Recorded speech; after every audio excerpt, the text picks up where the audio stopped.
Payer des milliards. T'as un milieu de terrain, tout le monde me dit que c'est le meilleur du monde. Encore ce soir, il était à chier. Et en face, il y avait un mec de 52 ans qui lui a donné la leçon.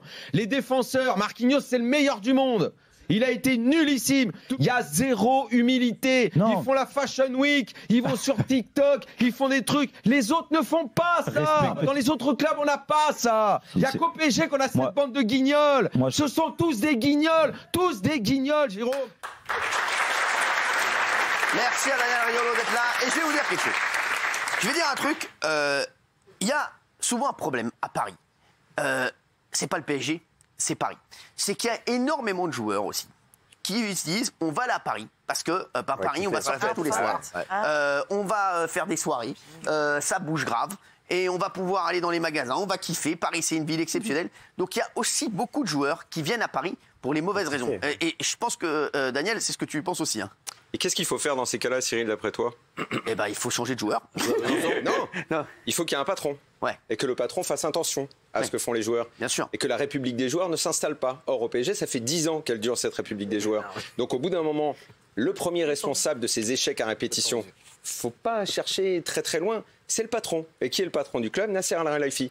C'est lui le responsable. Non, je peux pas entendre ça. Je sais, mais alors, peu importe. franchement, je suis pas d'accord avec toi. Mais moi, si. Moi, je pense que Nasser, il fait ce qu'il faut justement. Alors, je le dis, et je le défends. Tout faire. Et je le défends pas parce que c'est mon ami. Si. Je le défends. Je vais te dire pourquoi. Nasser, moi, je raisonne pas comme toi. Nasser, justement, il leur met tout à disposition. Ben justement. Il va leur chercher les meilleurs joueurs. Ben justement, c'est trop. Il va leur chercher les meilleurs joueurs. Il leur met les meilleures infrastructures. Il fait tout pour les joueurs. Il met tout.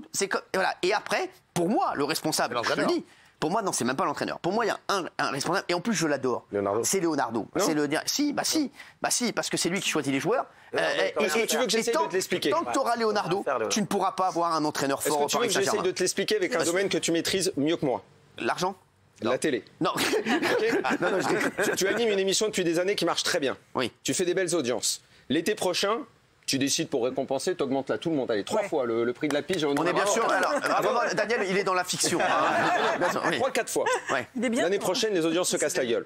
Tu comprends pas trop pourquoi. T'en vires 3. Tu dis, il doit y avoir un problème, tu les remplaces. À la fin de la saison, qu'est-ce que tu fais? Bon, ça marche toujours pas. Allez, rédacteur en chef, on change. La deuxième année, tu redémarres. Ça marche toujours pas.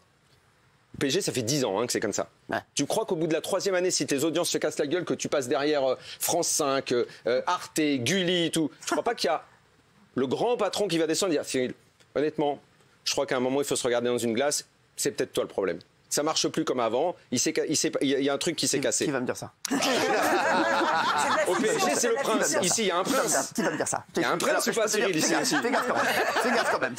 Est-ce que tu comprends ce que je veux dire en disant ça? Non, mais il a tout fait, Nasser. Il doit se regarder dans une glace. Il ne peut pas chouchouter, câliner autant les joueurs. Il les laisse tout faire. À un moment, un patron, c'est quelqu'un qui impose une discipline. Il y a Jean-Claude Blanc qui est extraordinaire aussi. Le staff, il est magnifique. Je te dis, franchement, pour moi, le problème, je te le redis, c'est qu'il y a Leonardo qui est parti, il est revenu, rien n'a été modifié. C'est les mêmes problèmes depuis 10 ans. Leonardo, il était là au début, ça n'a pas marché. Il est parti, il a laissé sa place à un autre, Antero Henrique.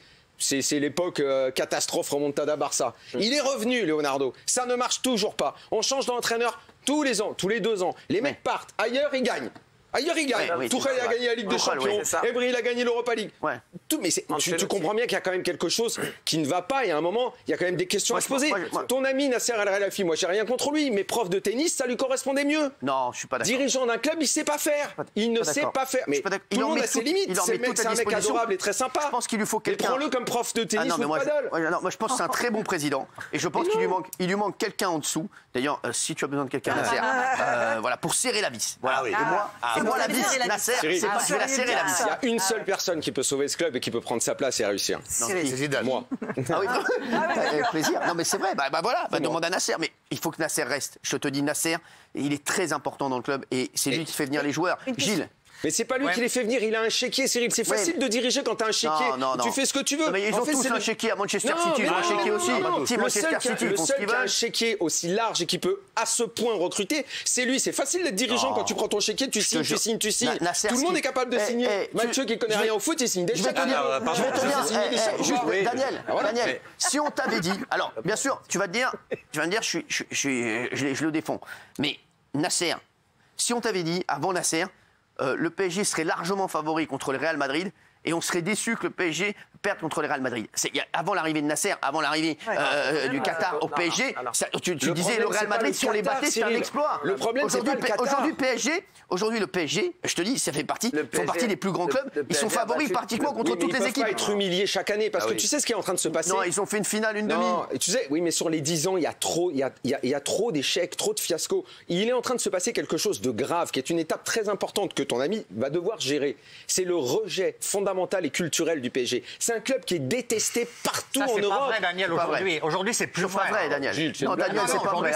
Les supporters du Barça qui détestent le Real, hier, ils ont fêté la qualif du Real. Tellement ils détestent viscéralement le PSG, qui était un club détesté. C'est vrai, je suis d'accord. Tu sais par qui il est aimé? Il est aimé par un public volatile et marketing. Les gens du foot le détestent, Gilles. En France, les ventes de maillots... C'est pas ça quand même. Daniel. Mais les ventes de maillots, on s'en fout, les ventes de maillots. C'est des gamins qui achètent les maillots. Tu vas avec ton fils à la boutique. Vous riez plus fort que vous.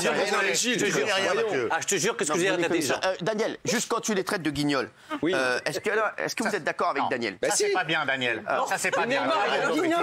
Non, pas vous. Mais si, ça, c'est pas bien. Parce qu'avant, laissez-moi en placer une. Laisse-le finir. C'est quelqu'un qui joue au poker, qui passe sa vie sur TikTok. C'est pas un jour de foot.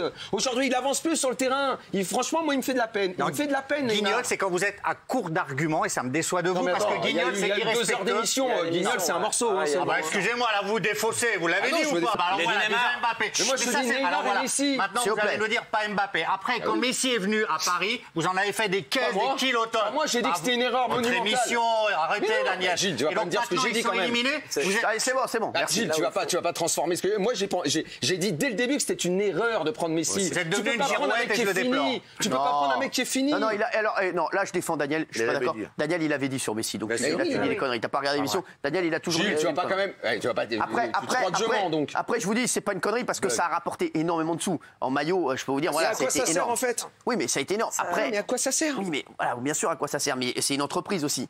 Voilà, alors là, ils vont perdre pas mal de sous. Oui, mais c'est d'abord une entreprise de football et ensuite le business. Bien sûr. Les Anglais font ça très bien, le Real fait ça très bien. Football, puis business. Le mariage des deux est essentiel aujourd'hui. Daniel, je peux vous dire un truc. C'est l'un et l'autre. Je peux vous dire un truc, Daniel. Oui, c'est vrai. Vous êtes dur quand même avec Nasser.